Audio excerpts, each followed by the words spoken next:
Athisaya one world Kalapatti premium villa plots with world class amenities நம்ம கோயம்புத்தூர்ல.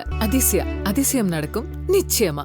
Operation சிந்தூரில் சதுரங்கம் போன்று விளையாடி எதிரியை செக் அண்ட் மேட் செய்ததாக ராணுவ தலைமை தளபதி உபேந்திர திவேதி தெரிவித்தார். சென்னை ஐஐடியில் நடைபெற்ற நிகழ்ச்சியில் கலந்து கொண்டு உரையாற்றிய ராணுவ தலைமை தளபதி உபேந்திர திவேதி, கடந்த ஏப்ரல் 22ஆம் தேதி பெஹல்காமில் நடந்த தாக்குதல் நாட்டையே அதிர்ச்சிக்குள்ளாக்கிய நிலையில் மறுநாளே பாதுகாப்பு அமைச்சர் ராஜ்நாத் சிங் மற்றும் முப்படை தலைவர்கள் ஆலோசனை நடத்தியதாகவும், பதிலடி கொடுக்க என்ன செய்ய வேண்டுமோ அதை செய்யுமாறு தங்களுக்கு முழு சுதந்திரம் வழங்கப்பட்டதாகவும் குறிப்பிட்டார். அந்த மாதிரியான நம்பிக்கை மற்றும் அரசியல் தெளிவை தாங்கள் முதன்முறையாக கண்டதாகவும், அதுதான் மன உறுதியை அதிகரித்தது, திறம்பட செயலாற்ற உதவியது, இதனால் ஏராளமான பயங்கரவாதிகளை கொன்றதாக குறிப்பிட்டார்.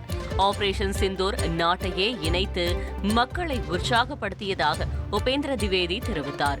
ஆபரேஷன் சிந்தூரில் தாங்கள் சதுரங்கம் விளையாடியதாகவும், எதிரியின் அடுத்த நகர்வு என்னவாக இருக்கும், என்ன செய்ய போகிறோம் என்பது தங்களுக்கு தெரியாது என்றும், இறுதியில் செக் அண்ட் மேட்டை கொடுத்ததாகவும் உபேந்திர திவேதி குறிப்பிட்டார்.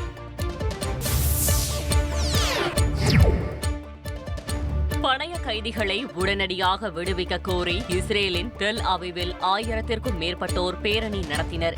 இஸ்ரேல் மீது கடந்த 2023ஆம் ஆண்டு அக்டோபர் 7ஆம் தேதி ஹமாஸ் தாக்குதல் நடத்தி ஆயிரக்கணக்கானோரை கொன்று ஏராளமானோரை பணைய கைதிகளாக சிறைப்பிடித்து சென்றது. இதற்கு பதிலடியாக காசாவை இலக்காக கொண்டு இஸ்ரேல் தாக்குதல் நடத்தி வருகிறது.